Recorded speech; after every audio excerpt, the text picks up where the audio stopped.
నమస్కారం. న్యాయసేవ కార్యక్రమానికి స్వాగతం. ఇవాల్టి మన అంశం మహిళలు మనోవర్తి న్యాయ సహాయం. ఈ అంశంపై సలహాలు సూచనలు అందించడానికి మనతో పాటు ఉన్నారు 4వ metropolitan magistrate criminal court Hyderabad Shri G Praveen Kumar garu. నమస్తే. అలాగే న్యాయవాది శ్రీ జిఎల్ నరసింహారావు గారు. నమస్కారం. వారిచ్చే విలువైన సలహాలు సూచనలు స్వీకరించే ముందుగా ఒక కాల్ అటెండ్ చేద్దాం. హలో, నమస్తే అమ్మా. నమస్తే సార్. నమస్తే అండి, చెప్పండి. సార్ మాది అనంతపూర్ డిస్ట్రిక్ట్ గుంటకల్ మండలము చిన్న పల్లెటూరు గ్రామం సార్. ఓకే. మా ఆయన చనిపోయి 15 సంవత్సరాలు అవుతుంది మేడం. మా అత్తయ్య వాళ్ళు ఇంతవరకు మా పాపకు కానీ మాకు కానీ అని ఇవ్వడం లేదు. మేము ఏదైనా అడిగితే మీకు ఎక్కడ చేసుకుంటారో అక్కడ చేసుకోండి, అక్కడే ఉంటామంటే కూడా ఉండనీయడం లేదు మేడం. ఇప్పుడు మేము ఇక్కడ ప్రస్తుతానికి మా అమ్మ వాళ్ళ ఇంట్లో ఉన్నాం మేడం. ఓకే. మీ హస్బెండ్ పేరు చెప్పండి. Baswaraj madam. Hello, Baswaraj madam. Okay. చనిపోయి 12 సంవత్సరాలు అవుతుంది మేడం. మా పాప చదువుకి ఏదైనా ఇవ్వండి అంటే ఇంతవరకు ఏమి ఇవ్వడం లేదు. ఓకే. మేము ఎలా ప్రొసీడ్ కావాలి అది మాకేం తెలియదు మేడం, అందుకే కాల్ చేస్తున్నాం. మీ హస్బెండ్ పేరు మీద ఏమైనా ఆస్తులు ఉన్నాయమ్మా? మా హస్బెండ్ పేరు మీద 2 ఎకరాలు ఉంది మేడం. అది నా పేరు మీద పాస్బుక్ వచ్చింది మేడం, అది కూడా వాళ్ళే చేసుకుంటున్నారు, వాళ్ళే సాగు చేసుకుంటున్నారు, ఇవ్వడం లేదు. దాని మీద ఆదాయం ఎవరికి ఇస్తున్నారమ్మా? మా అత్తయ్య మావయ్య మేడం, వాళ్ళే తీసుకుంటున్నారు. ఓకే, వాళ్ళే తీసుకుంటున్నారు. వాళ్ళకి 10 అంతా మొత్తం కలిసి 17 ఎకరాల పొలం ఉంది మేడం. దాని నుంచి అది ఆదాయం మా పాపకు 5 ఎకరాలు వీలునామా రాస్తామని అన్నారు కానీ మేడం మాకైతే తెలీదు, కానీ ఏది ఇవ్వడం లేదు మేడం ఇంతవరకు. నేనైతే చదువు కడుగుతున్నాను మేడం పాపకి. ఓకే, అర్థమైంది జడ్జి గారు. చూడమ్మా, మీ భర్తకు సంబంధించి ఆస్తి ఉంది, దాని నుండి ఆదాయం మీ అత్తమామలు తీసుకుంటున్నారు అంటున్నారు కాబట్టి వారి ఆస్తికి సంబంధించి వారి సంపాదనకు సంబంధించి ఏమైనా ఆదాయం ఉంటే అందులో మీకు ఖచ్చితంగా హక్కు ఉందమ్మా. హిందూ అడాప్షన్ మెయింటెనెన్స్ యాక్ట్ కింద మీకు మనోవర్తి వస్తుంది. అదేవిధంగా మీరు ఇంతవరకు ఏ కోర్టును అప్రోచ్ కానట్టుంది కాబట్టి మీరు దగ్గరలో ఉన్నటువంటి లీగల్ సర్వీస్ అథారిటీకి వెళ్ళండి అమ్మా. వెళ్తే మీకు న్యాయ సాయం చేస్తారు, మీకైతే హక్కు ఉందమ్మా దానిలో. హలో. ఓకే. అలాగే ఇప్పుడు ఆవిడ వాళ్ళ హస్బెండ్ పేరు మీద ఒక 2 ఎకరాలు ఉంది అంటున్నారు కదండి, ఈ 2 ఎకరాలు ఆవిడకి ఏమైనా అమ్ముకునే హక్కు ఉంటుందంటారా? ఉంటుంది మేడం. అంటే హస్బెండ్ న్యాచురల్ గా ఆమెకు వాళ్ళ పిల్లలకి వస్తుంది కాబట్టి గృహహింస చట్టం ద్వారా కూడా ఆ ఆస్తిని వాళ్ళ అత్తమామ అమ్మడానికి లేకుండా ఆర్డర్ పొందొచ్చు కోర్టు నుండి. ఓకే. ఓకే. అలాగే లాయర్ గారు, మామూలుగా వివిధ చట్టాల ద్వారా మనోవర్తి పొందడమే కాకుండా ఈ గృహహింస నిరోధక చట్టం ద్వారా ఏమన్నా పొందడానికి వీలుంటుందంటారా? ఇప్పుడు మెయింటెనెన్స్ యాక్ట్ 125 ఎంసీ ప్రకారం 125 సిఆర్పిసి కాకుండా ఇప్పుడు మళ్ళీ డివిసి కింద డొమెస్టిక్ వైలెన్స్ యాక్ట్ కింద కూడా సపరేట్ గా పొందే హక్కు ఉంటుంది. దాంట్లో దీనికి సపరేట్ గా మళ్ళీ వేసుకోవాలంటే మళ్ళీ అదే మేజిస్ట్రేట్ దగ్గరనే వేసుకోవాలి. ప్రొటెక్షన్ ఆఫీసర్ ఉంటారు చైల్డ్ వెల్ఫేర్ డిపార్ట్మెంట్, వాళ్ళ దగ్గరికి వెళ్తే వాళ్ళ నుంచి అక్కడి నుంచి ట్రాన్స్ఫర్ చేస్తారు కోర్టుకి. కోర్టులో మేజిస్ట్రేట్ గారి దగ్గర కేసు నడుస్తుంది. అది యాక్చువల్ గా అది పార్లమెంట్ ఫిక్స్ చేసినప్పుడు 60 days లో టోటల్ గా కేసు డిస్పోజ్ కావాలి. 60 days లో వాళ్ళకి న్యాయం జరగాలి బాధితులకు. That is the law. కాకపోతే కోర్టుల మీద భారం ఎక్కువైపోయి జడ్జిలు అంత లేకుండా డిలే అవుతుంది. అట్లీస్ట్ అట్లా డిలే అయినప్పుడు ఇంటర్ మెయింటెనెన్స్ కోసం అన్న వేసుకోవచ్చు. వారు ఇప్పుడు 12 సంవత్సరాలు ఆగారంటున్నారు, అంత అవసరం లేదు. ఒక 1 year లోపల డిసైడ్ అవుతుంది వారి కేసు.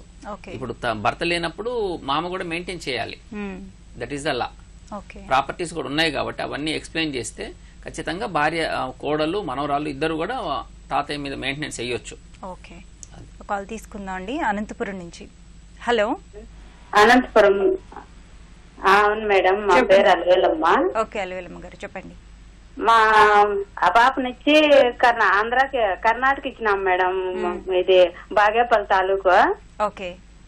బాగేపల్లి తాలూకులో గడ్డంపల్లి అని పెళ్లి 10 ఏళ్ళు మేడం పాపకు పెళ్ళయ్యి.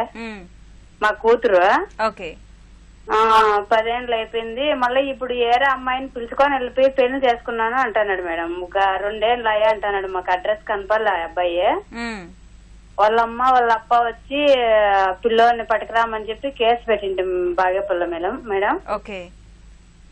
కేసు పెట్టింటే ఇప్పుడు ఆ అమ్మాయి లేదు మీకు అమ్మాయికి ఇచ్చేది లేదు భాగం, మేము ఎందుకు ఇస్తాం, మేము 2 ఆడపిల్లలు మేడం, 2 కూతుర్లే మా అమ్మాయికి. వచ్చి వాళ్ళు ఇప్పుడు బాగేపల్లిలో కేసు వేసినాము. వాళ్ళు భాగము ఇచ్చేయలేదు మీకు అని వాళ్ళ అప్ప వాళ్ళ అమ్మ పిల్లోడు తిరగన్నారు మేడం. ఇప్పుడు దానికి మా పాపకు సద్దే మా అన్న కొడుకేమో వీళ్ళు భాగం ఇచ్చేయలేదు, మీకు చేసేయలేదు, ఇప్పుడు చేసుకోండి అమ్మాయికే ఇస్తాము, మీకు ఎందుకు ఇస్తాము అని కోర్టులో కేసు జరుగుతుంది మేడం. అదే అడుగుదాం ఏమన్నా అని ఫోన్ చేస్తున్నాను. చూడమ్మా, మీ పాప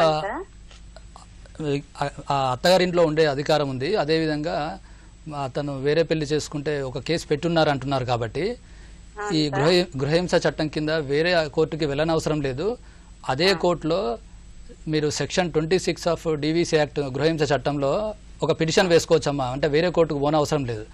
మాకు మా కూతురు తన అత్తగారింట్లో ఉండడానికి ఆర్డర్ ఇవ్వండి అని చెప్పి ఆర్డర్ తీసుకోవచ్చు. అదే కాకుండా అట్లా కాకుండా మీరు వేరే ఉంటాను అనుకుంటే ఆ ఇంటి కిరాయి మీ అల్లుడు కట్టే విధంగా, ఆమె పోషణ కోసము మీ అల్లుడు మెయింటెనెన్స్ ఇచ్చే విధంగా కూడా ఆర్డర్ తీసుకోవచ్చు. మీరు 4 కోట్లు తిరగాల్సిన అవసరం లేదు. అదే కోర్టులో తీసుకోవచ్చు. ఇద్దరి మధ్య కేసు ఉంది కాబట్టి. ఏమంటాడంటే ప్రూఫ్లు ఉండాలమ్మా అంటాడు. 2 పిల్లలు ఉన్నారు, పెండ్లైన ఫోటోలు ఉన్నాయి, బిడ్డలు ఉన్నారు. మా అమ్మోళ్ళు ఊరే సార్, మా అమ్మోళ్ళు ఊరే. మంది ఎంతమంది అయినా సాక్ష్యం చెప్పేవాళ్ళు ఉన్నారు. ఊర్లోకి వచ్చిన పోలీసు వాళ్ళు చెప్పినారు సార్. అట్లనే ఇప్పుడు లాయర్ ఏమేమో చెప్తారు సార్, మాకు అర్థం కాదు, ఏమో మీకు ప్రూఫ్లు లేవు ఉండాలా, అది ఇది అన్ని అతుకు ఇచ్చినాం సార్. ఆ పాప భూములు అమ్మిండి దానిలో కూడా సంతకాలు కూడా పెట్టింది సార్ పాప. అదే మా రెండవ వివాహాన్ని నిరూపించే కేసు అది. దానికి సంబంధించి ఆ సాక్ష్యాధారాలను బట్టి కోర్టు తీర్పిస్తుంది. అది కాకుండా మీకు మీ అల్లుడి దగ్గర ఉండి ఏమైనా మీ కూతురికి మెయింటెనెన్స్ కావాలి అంటే మీరు గృహహింస చట్టం కింద మీరు నడిచే కేసులోనే పిటిషన్ వేసుకుంటే ఆ కేసులో ఆమెకు మెయింటెనెన్స్ కానీ అత్తగారింట్లో ఉండడానికి కానీ అవకాశం ఇస్తారమ్మా. మరో కాల్ తీసుకుందాం అండి. హైదరాబాద్ నుంచి పుష్ప గారు. Hello. Good morning madam. Good morning అండి, చెప్పండి. మేడం మేము హైదరాబాద్ నుంచి కాల్ చేస్తున్నాను. ఓకే మేడం, మా చెల్లెలకి డైవర్స్ అయ్యి 6 years అయిందండి. ఆ డైవర్స్ ఎలా జరిగిందంటే మేడం పెద్దవాళ్ళ మధ్యన పేపర్ పైన, నార్మల్ వైట్ పేపర్ పైన రాసుకున్నామండి. అది చెల్లెలు హ్యాండ్ రైటింగ్ తోనే రాశాను. ఏమని అంటే ఇట్లా నీ అబ్బాయి అంటే నాకు ఇష్టం లేదు, నేను ఫర్దర్ స్టడీస్ కోసం నేను వెళ్ళిపోతున్నాను, నన్ను బాధ పెట్టాడు, ఆ అబ్బాయి ఇంకో పెళ్లి చేసుకోవచ్చు అని రాయించాం మేడం. అయితే మేడం ఇప్పుడు చెల్లెలకి వేరే ఇంకొక సంబంధం వచ్చింది, మరి చేసుకోవచ్చా? ఆ అబ్బాయి ఏమైనా ప్రాబ్లం చేయొచ్చా మేడం ఫ్యూచర్ లో? ఓకే, ఇప్పుడు మీ చెల్లెలు లెటర్ రాసి ఇచ్చింది అన్నారు కదండి. అవును. ఆ టైంలో మరి మీరు కూడా ఏమీ లెటర్ రాయించుకోలేదా? ఏం రాయించుకోలేదండి. ఆ అబ్బాయికి పెళ్లి అయిపోయింది, 2 పిల్లలు కూడా ఉన్నారు మేడం. ఇప్పుడు 6 years అయింది డైవర్స్ అయింది. ఓకే, లాయర్ గారు, డైవర్స్ కోర్టు ద్వారా అయిందా, ఏదో రాసిచ్చాను అంటున్నారు, ప్రైవేట్గా రాసుకున్నారా? పెళ్లి ప్రైవేట్గా రాసుకున్నది అసలు చెల్లదమ్మా. పెళ్లిళ్ళు చేరతాయి, కస్టమరీ మ్యారేజెస్ మన కుల ప్రాతిపదికన, మత ప్రాతిపదికన ఏదైతే ఉన్నాయో ఆ పెళ్లిళ్ళు చెల్తాయి. ఏ టైప్ అయినా చేసుకోవచ్చు. కానీ విడాకులు మాత్రం కోర్టు వారు మాత్రమే ఇవ్వాలి. వారికి అధికారం ఉంటుంది, ఎవరికి అధికారం లేదు. ఎనీహౌ ఇద్దరు అనుకున్నారు, విడివిడిగా ఉంటున్నారు కాబట్టి ఇప్పుడు చేసుకోవచ్చు. తను ఆల్రెడీ ముందర చేసుకున్నాడు అంటున్నారు కాబట్టి మీ చెల్లెలు గారు కూడా పెళ్లి చేసుకోవచ్చు ఇప్పుడు. ఓకే, చేసుకుంటే వాడు ఏమైనా ప్రాబ్లం చేయొచ్చు? ఖచ్చితంగా చేసే స్కోప్ అయితే ఉంది. ఇప్పుడు అతను చేసుకొని ఉన్నాడు అంటే ఆయన గమ్మున ఊరుకుంటే సరిపోతుంది. లేకపోతే మాత్రం ఆయన రివెంజ్ తీసుకోవాలంటే మాత్రం 494 బైగామి అవుతుంది. అది కోర్టుకి అధికారం ఉంటుంది, కానీ కస్టమరీ డైవర్స్ అనేది అధికారం లేదు. ప్రైవేట్ పర్సన్స్ కి కానీ పెద్ద మనుషులకు కానీ ఊర్లలో రాసుకునే దానికి అధికారం లేదు చట్ట ప్రకారం. ఓకే, మరి సార్ అది మనకి ఎలా ప్రాబ్లం అవుతుంది అంటే ఏం చట్టాలు, ఏం శిక్ష వేయొచ్చు సార్? 494 IPC బేగామి అంటారు. రెండో పెళ్లి చేసుకోవడం, ఒక స్పౌస్ భార్య గాని భర్త గాని తనకున్నప్పుడే రెండో పెళ్లి చేసుకోవడాన్ని బేగామి అంటారు. IPC 494 సెక్షన్ కింద శిక్ష పడుతుంది. అయితే సార్ మరి తను చేసుకున్నాడు కదా సార్ ఇది వరకు. అదే తను చేసుకున్నాడు అంటే మీ సర్కమ్స్టెన్సెస్, అదైతే లా అయితే కాదు, లీగల్ గా అయితే కాదు. తను చేసేసుకున్నాడు అంటే అతను రాడు అని అనుకున్నప్పుడు మీరు చేసుకోవచ్చు, కానీ లేకపోతే ఇదైతే చట్టబద్ధం అయితే డైవర్స్ అయితే కాదు. అది మీరు కోర్టుకు వెళ్ళండి. మీరు డైవర్స్ మ్యూచువల్ కన్సెంట్ కింద ఇద్దరు కలిసి తీసుకోవచ్చు. లేదు అంటే మీ చెల్లెలు వాళ్ళ హస్బెండ్ ఇద్దరు, ఇంతకుముందు హస్బెండ్ ఇద్దరు కూడా వచ్చి అది తొందరగా కేసు డిస్పోజ్ అవుతుందమ్మా. అతను కన్సెంట్ ఇస్తే తొందరగా అయిపోతుంది. లేదంటే మీరు కేసు వేస్తే అతను ఇష్టం లేకపోతే రాలేదనుకోండి, ఎక్స్ పార్టీ డైవర్స్ కూడా తీసుకోవచ్చు. అఫీషియల్ గా కోర్టు నుండి వస్తాయి, ఆర్డర్స్ వస్తాయి. Okay okay okay sir, thank you. ఇందాకటి కేసులో కూడా అనంతపురం ఆవిడ భర్త అల్లుడు దొరకట్లేదు అని చెప్పారు.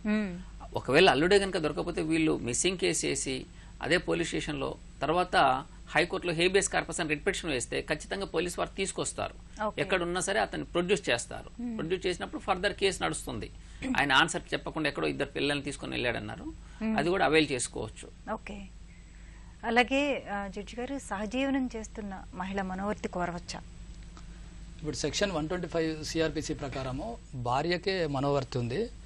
అయితే వివాహం కానీ సహజీవనం చేసేటువంటి మహిళకి సెక్షన్ 125 సిఆర్పిసి ప్రకారం రాదు. అట్లా కాకుండా గృహహింస చట్టము నుండి అయితే ఇద్దరు ఒకరికొకరు అంటే వివాహం కానీ లివింగ్ స్పౌస్ లేనటువంటి వారు భార్యాభర్తలుగా కలిసి ఉంటే ఆ మహిళకు కూడా మనకు మెయింటెనెన్స్ ఇచ్చే అవకాశం ఉందండి. ఓకే. లివింగ్ రిలేషన్షిప్ తోనే. ఎంతకాలం ఇవ్వాలంటారు మనోవర్తి? వారిద్దరు భార్యాభర్తలుగా ఉన్నారు సొసైటీ కాబట్టి వారు కలిసి ఉన్నంత కాలము అంటే వివాహం కంపల్సరీ కాదు ఈ డొమెస్టిక్ వైలెన్స్ యాక్ట్ కింద. కాబట్టి ఆమె ఎంతకాలము జీవించుంటే అంతకాలం ఇవ్వాల్సి వస్తుంది. ఓకే. ఆవిడ జాబ్ చేస్తుంది అనుకోండి, అదే జాబ్ అనేది ఆమె తనంతట తాను పోషించుకునే కెపాసిటీ ఉన్నప్పుడు కోర్టు డిసైడ్ చేస్తుంది. లేనట్లయితే కోర్టు మెయింటెనెన్స్ వచ్చే అవకాశం ఉందండి. ఓకే.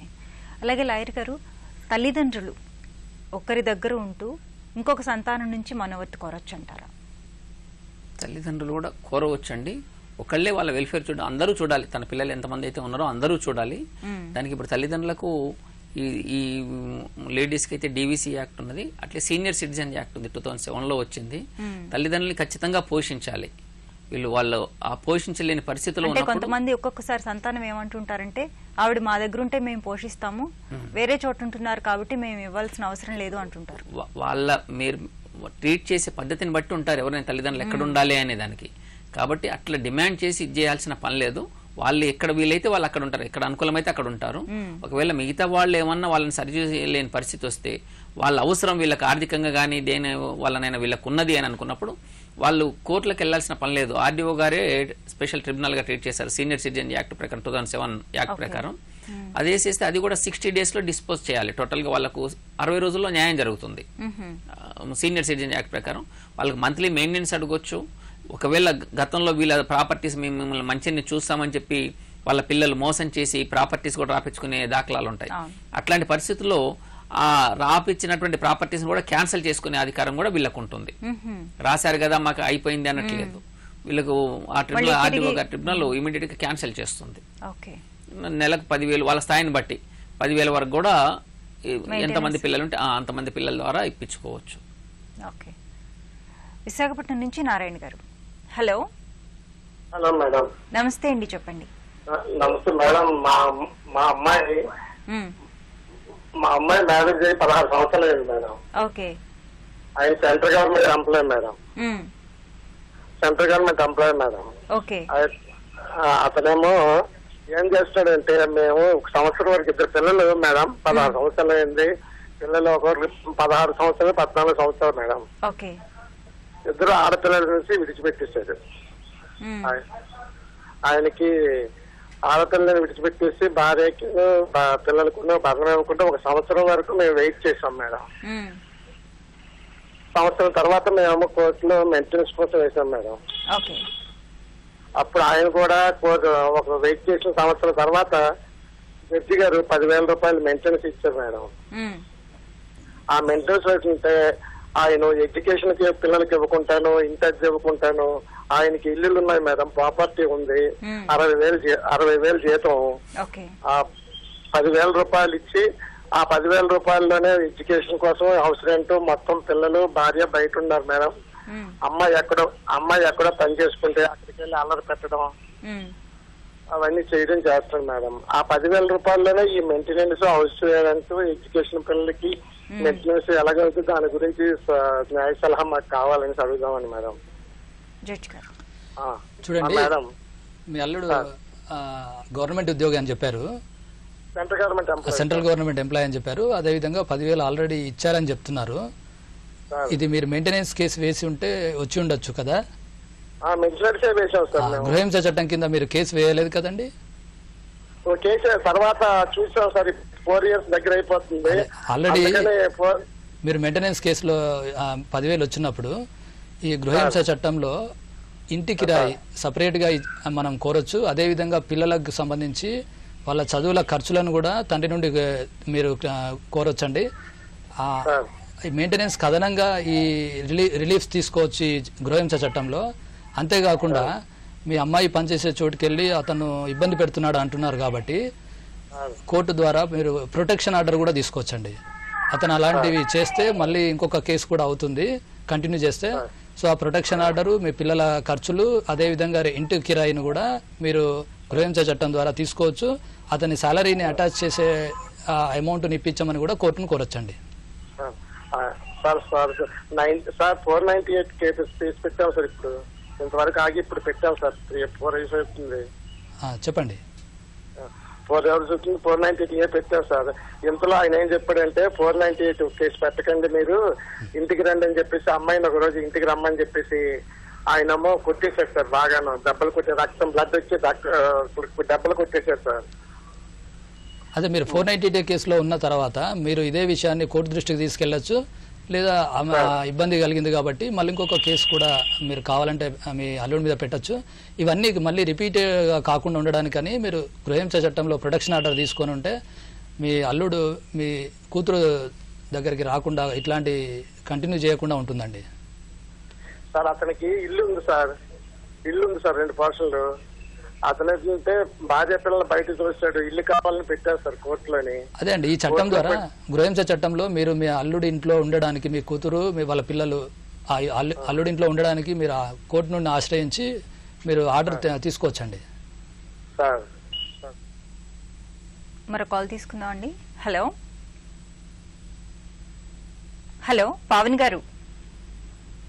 హలో మేడం, చెప్పండి. పావన్ గారు నమస్తే అండి, చెప్పండి. హలో మేడం, వినిపిస్తుందమ్మా, చెప్పండి. మేడం మాట్లాడాలి. చెప్పండి. హలో నమస్తే మేడం. నమస్తే సార్, అది నా పేరు పావని సార్. మేము హైదరాబాద్ లో ఉంటాము. నాకు 2015 నవంబర్ లో మ్యారేజ్ అయింది సార్. ఓకే. మ్యారేజ్ అయిన తర్వాత నేను అక్కడ 6 months ఉన్నాను మేడం. నేను మా అత్తమ్మ వాళ్ళ ఇంటి దగ్గర. ఆమె తహసీల్దార్ నేను అని చెప్పేసి పెళ్లి చేసుకున్నారు నన్ను. ఓకే. 6 months తర్వాత నేను అక్కడ ఉన్నాక వాళ్ళు 3 months నుండే నన్ను నేను ఇంట్లో నుంచి వెళ్ళిపోవడానికి చేశారు. అంటే నువ్వు అంటే నాకు ఇష్టం లేదు అనేసి మా ఆయన టార్చర్ పెట్టడం స్టార్ట్ చేశారు. ఇంకా 6 months వరకు ఉన్న తర్వాత నేను మళ్ళీ తీసుకొస్తాను నేను అయితే మీ ఇంటికి వెళ్ళని చెప్పి పంపించారు. ఇప్పటికి ఇంతవరకు రాలేదు. నేను కేసు వేసాను వాళ్ళ పైన, 498 వేసాను, డివిసి కేసు వేసాను. వేసిన తర్వాత వాళ్ళ ట్రయల్ కి డివిసికి మాత్రం మా హస్బెండ్ ఒక్కరు వస్తున్నారు, మా అత్తమ్మ వాళ్ళు ఎవరు రావట్లేదు. నేను 498 కేసు మాత్రం ఇంతవరకు మమ్మల్ని ఏం పిలవట్లేదు మేడం. ఓకే. వాళ్ళు ఏమంటున్నారు, నేను తీసుకెళ్ళను, నాకు ఇష్టం లేదు అనేసి అంటున్నాడు అతను. అంతే పోనీ మరి మేము అంటే డౌరీ ఇచ్చాం కదా, మరి ఆ డౌరీ అన్న రిటర్న్ చేయండి అని అంటే నేను ఇవ్వను, నా దగ్గర లేవు, నేను ఇవ్వను అని అంటున్నాడు. ఖాళీగా నేను డైవర్స్ ఇచ్చేస్తాను మీకు, అంతేగాని నేను మీకేం మనీ పే చేయను అనేసి మొత్తం అనేసి అంటున్నారు. ఇంకా మా హస్బెండ్ కూడా అంటున్నారు. ఓకే. మెయింటెనెన్స్ కూడా ఇవ్వట్లేదు. మెయింటెనెన్స్ వేసి కూడా నేను 2017 లో వేసాను. నేను ఇప్పుడు చదువుకుంటున్నాను. నాకు కూడా అంటే ఇప్పుడు కాలేజ్ ఫీజు అవన్నీ మమ్మీ వాళ్ళే కడుతున్నారు. నా తర్వాత కూడా ఇంకా ఉన్నారు మమ్మీ వాళ్ళకి. ఓకే. అందరినీ మెయింటైన్ చేయాలంటే వాళ్ళకి కూడా ఉంటుంది కదా మేడం. వాళ్ళు ఏం చెప్పట్లేదు. మీరు చెప్పిందని బట్టి ఆల్రెడీ 498 కేసు వేశారు, ఒకటి డొమెస్టిక్ వైలెన్స్ కేసు వేశారు. మీ భర్త గారితో మీరు కలిసి ఉండాలంటే రిస్ట్రిక్షన్ ఆఫ్ కాంజుగల్ రైట్స్ అని ఇంకో కేసు కూడా వేయొచ్చు. మీ భర్త గారు మీకు కావాలి అని అన్నప్పుడు ఇంకో కేసు వేయొచ్చు. ఆ కేసు వేస్తూ ఆ కేసులో మళ్ళీ సెక్షన్ 24 హిందూ మ్యారేజ్ యాక్ట్ ప్రకారం మీరు ఆ కేసుకు సంబంధించినటువంటి ఖర్చులు, ఆ కేసుకు మీరు తిరగడానికి అయ్యే ఖర్చులు, వకీల్ ఫీజు కూడా మళ్ళా దాంట్లోనే ఇంకో క్లెయిమ్ చేసి అడిషనల్ గా ఇప్పుడు మీరు వేసిన ఈ డీబీసీ కాకుండా 498A కాకుండా మెయింటెనెన్స్ కాకుండా అడిషనల్ కూడా మళ్ళీ మెయింటెనెన్స్ పొందొచ్చు. ఆ కేసు మీరు కొట్లాడి నా భర్త నాకు కావాలనే కేసు మీరు వేస్తే దానికి అయ్యే ఖర్చులు, మీరు తిరుగు ప్రయాణం కానీ రావడం పోవడము, మీరు ఒకవేళ దూరంగా ఉండి ఇంకా వేరే ఊర్లో ఉంటే అక్కడికి ఓ రోజు ముందర పోవాలన్నా లాడ్జింగ్ ఖర్చులు అవి కూడా ఆయనే భరించాల్సి ఉంటుంది. మీరు ఆ పిటిషన్ కూడా వేసుకొని ఆ కేసును పరిశీలి చేసుకుంటే ఒకవేళ లేదు అవన్నీ వేసినప్పుడు అప్పటికి రానప్పుడు నిజంగా మీరు ఇద్దరికి సరే లేని పరిస్థితుల్లో అప్పుడు మాట్లాడుకుని డైవర్స్ చేసుకుంటే ఇద్దరికి మంచిది, వయసు పోకుండా ఉంటుంది. అట్లా కాకుండా ఆయన వన్ సైడెడ్ గా మిమ్మల్ని రిజెక్ట్ చేస్తే మాత్రం ఈ కేసులు వేస్తే ఎక్కడో అక్కడ ఆయన మైండ్ డైవర్ట్ అవుతుంది, మిమ్మల్ని ఏలుకునే అవకాశం ఉంటుంది. ఆ హిందూ మ్యారేజ్ యాక్ట్ సెక్షన్ 24 ప్రకారం కూడా మళ్ళీ ఇంకో అప్లికేషన్ మెయింటెనెన్స్ చేసుకోవచ్చు. ఆ కేసు ఉన్నన్ని రోజులే ఉంటుంది. అది లాయర్ ఫీజు కూడా అతనే ఇవ్వాల్సి ఉంటుంది. లీగల్ ఎయిడ్ ఉంటుంది. లీగల్ ఎయిడ్ కూడా అవసరం లేదనుకుంటే లాయర్ ఫీజు కూడా అతనే పెట్టుకుంటాడు. మీకు కావాల్సిన లాయర్ని పెట్టుకుంటే నాకు 10,000 20,000 ఖర్చు వచ్చింది, ప్లస్ నేను రోజు వచ్చేటప్పటికి 500-1000 రూపాయలు అవుతున్నాయి ఎక్కడికంటే ఆయనే పెట్టేసుకుంటాడు. అది మరో కాల్ తీసుకుందాం అండి. హైదరాబాద్ నుంచి మనోహర్ గారు. హలో హలో ఓకే జడ్జి గారు, అలానే ఈ మనోవర్తిలో మార్పులు చేయడానికి అంటే ఈ మార్పులు చేయొచ్చు అనిపించే కారణాలు ఏమన్నా ఉన్నాయా న్యాయపరంగా? మార్పు అనేది సర్కమ్స్టాన్సెస్ చేంజ్ అయితే మార్పు చేయొచ్చు. అంటే భర్త ఆదాయంలో హెచ్చుతగ్గులు పెరగడం కానీ సాలరీ తగ్గడం కానీ, అలాగే ముందు కాలర్లో కూడా మనకి 10,000 రూపాయలు ఇస్తున్నారు 4 సంవత్సరాల క్రితం నుంచి అంటున్నారు. సో గవర్నమెంట్ ఎంప్లాయీ అయితే ఆటోమేటిక్గా పే రివిజన్ కమిషన్ వచ్చి పే మారచ్చు. సో అట్లాంటప్పుడు ఇంతకుముందు ఇచ్చింది సరిపోలేదు అనుకున్నప్పుడు ఒక కాల్ అటెండ్ చేద్దాం అండి, మళ్ళీ కంటిన్యూ చేద్దాం. వరంగల్ నుంచి సరిత గారు. హలో హలో సరిత గారు, నమస్తే అండి. హలో హలో చెప్పండి. చెప్పండి సరిత గారు.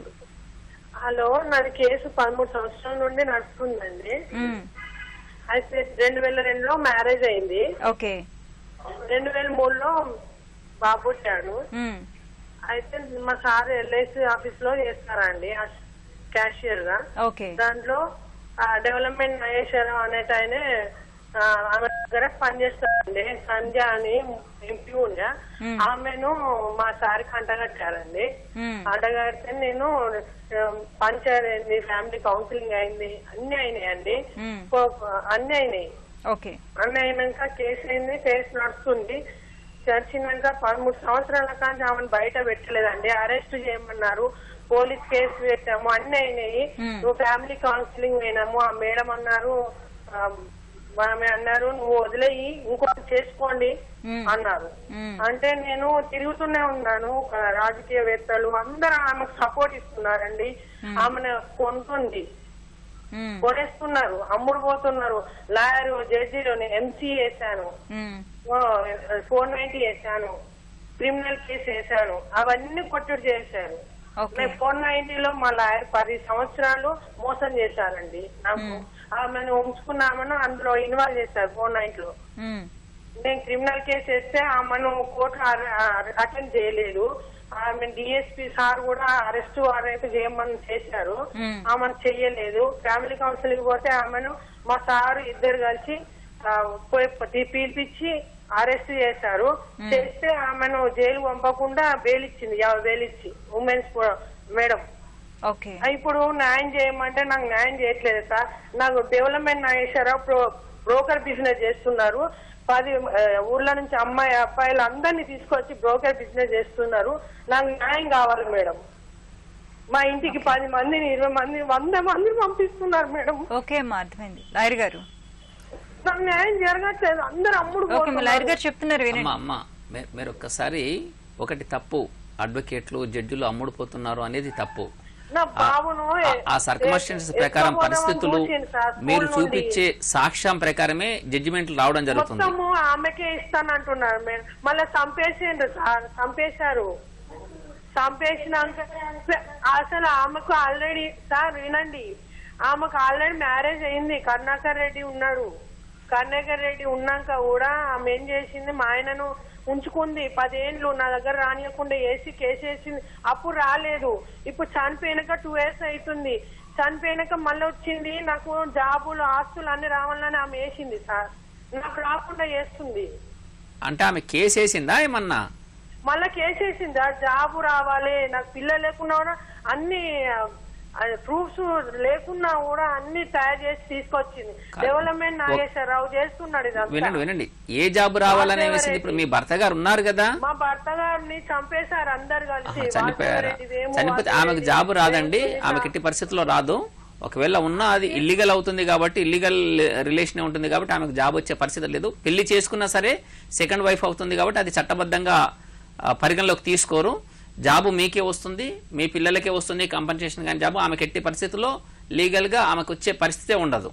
మీరు అక్కడ వాళ్ళు ఖచ్చితంగా మీకే ఇస్తారు. ఒకవేళ మీకు అక్కడ రానట్టయితే మీరు హైకోర్టుకు వచ్చి కేసు వేస్తే ఇమీడియట్గా అది ప్రూవ్ అవుతుంది, మీకు ఇమీడియట్గా ఇస్తారు.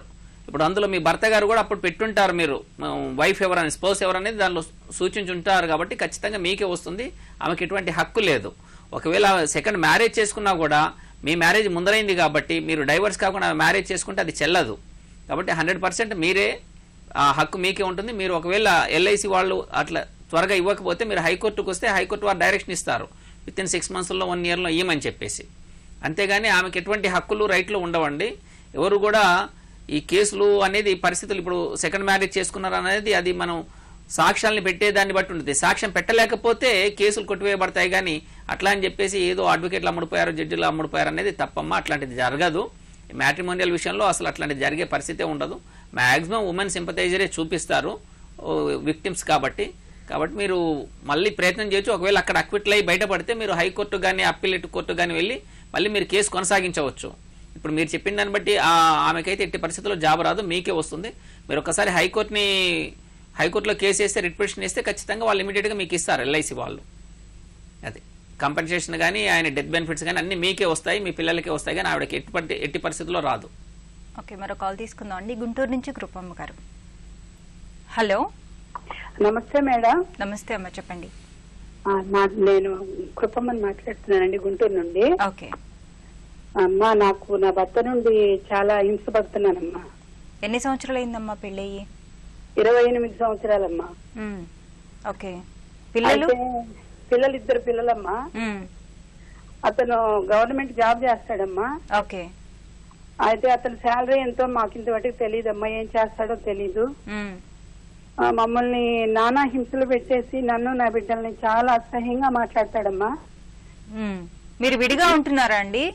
లేదమ్మా, ఆయన కూడా ఉంటాడు మా దగ్గర, కానీ మాకంటూ ఏమి చూడడు. మా పట్ల గాని మాకేమి కూడా లేదు. మేము ఎక్కడికి బయటికి వెళ్ళేదానికి లేదు. పూర్తిగా అవసరాలు చేసి ఇంట్లో పెట్టేస్తాడు. ఎక్కడన్నా ఎవరన్నా ఏదన్నా దొంగతనంగా వచ్చి ఏదన్నా మాట్లాడటానికి లేదు, మాకేమి కూడా పెట్టడానికి లేదు, ఇరుగు పొరుగు లేదు. అతనికి ఎవరైనా ఇష్టమైతే వాళ్ళు రావటమే, లేదంటే మాత్రం లేదు. అంటే ఇంటి బాధ్యతలు ఏవి పట్టించుకోరంటారా? పిల్లల చదువులు కానివ్వండి? లేదమ్మా, ఏమీ పట్టించుకోడు. ఓకే, మమ్మల్ని సహ్యంగా మాట్లాడతాడమ్మా. అర్థమైందమ్మా. జడ్జి గారు చూడండి అమ్మా, మీకు మీ భర్త గారి ఇంట్లోనే ఉంటూ మీరు మెయింటెనెన్స్ తీసుకోవచ్చు మీ భర్త నుండి. పిల్లల ఖర్చులు కూడా కోర్టును ఆశ్రయించ అది తీసుకునే హక్కు ఉందమ్మా మీకు. మీరు ఇంతవరకు ఏమి కేసు వేయనట్టుంది. అట్లాంటప్పుడు మీరు దగ్గరలో లీగల్ సర్వీస్ అథారిటీని అప్రోచ్ కండమ్మా, లేదా మీరు ప్రొటెక్షన్ ఆఫీసర్ ద్వారా కానీ డొమెస్టిక్ వైలెన్స్ యాక్ట్ కింద కేసు పెట్టినట్లయితే ఆ ఇంట్లోనే ఉంటూ మీ భర్త నుండి ప్రొటెక్షన్ తీసుకుంటూ మిమ్మల్ని ఏ విధంగా హింసించకుండా ఉండే విధంగా, అదేవిధంగా పిల్లల ఖర్చులు, ఇంటి ఖర్చులన్నీ కూడా ఇచ్చే విధంగా మీరు కోర్టు నుండి ఆర్డర్ పొందవచ్చమ్మా. మీరు గుంటూరులో ఉంటున్నారు కాబట్టి గుంటూరులో ఉన్నటువంటి లీగల్ సర్వీస్ అథారిటీకి వెళ్తే వాళ్ళు మీకు న్యాయ సాయం చేస్తారమ్మా. అక్కడ జడ్జి గారు ఉంటారు, senior civil judge cadre officer, వారు మీకు హెల్ప్ చేస్తారమ్మా.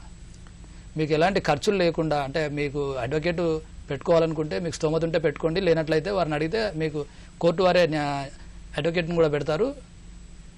మీకు కావాల్సినటువంటి దరఖాస్తు పెడితే మీకు రిలీఫ్ వస్తుందమ్మా. మీకు అంతేకాకుండా ఇప్పటికిప్పుడు మీరు కోర్టుకే వెళ్లాల్సి లేకుండా మీరు ఉమెన్ అండ్ చైల్డ్ వెల్ఫేర్ డిపార్ట్మెంట్కి వెళ్తే డొమెస్టిక్ వైలెన్స్ ప్రకారం అక్కడ ప్రొటెక్షన్ ఆఫీసర్ ఉంటారు, అక్కడ కౌన్సిలింగ్ జరుగుతుంది. ఒకటేసారి నన్ను కోర్టులు మెట్టెక్కిచ్చాడని ఆయన అగ్రెసివ్గా కాకుండా నాతోటే ఉంటూ నా తిండే తింటూ ఇట్లా చేశారు అని అగ్రెసివ్గా కాకుండా ఉంటుంది. మీరు ఆఫీసర్స్ కాబట్టి వాళ్ళు ప్రొటెక్షన్ ఆఫీసర్ వాళ్ళు పిలిచి కౌన్సిలింగ్ చేస్తారు. కౌన్సిలర్స్ ఉంటారు, ట్రైన్డ్ కౌన్సిలర్స్. కాబట్టి అక్కడ మీకు ఆయన్ని చెప్పే వాళ్ళకి అక్కడ ఆయన సరెండర్ అవుతాడు కాబట్టి మీకు న్యాయం జరిగే అవకాశం ఉంది అక్కడ. Okay, thank you so much అండి. ఇప్పటి వరకు మనం మహిళలు మనోవర్తి న్యాయ సహాయం ఈ అంశంపై సలహాలు సూచనలు స్వీకరించాం. వచ్చే శనివారం 9:30 న్యాయ సేవ కార్యక్రమంలో మళ్ళీ కలుసుకుందాం. అంతవరకు సెలవు. నమస్కారం.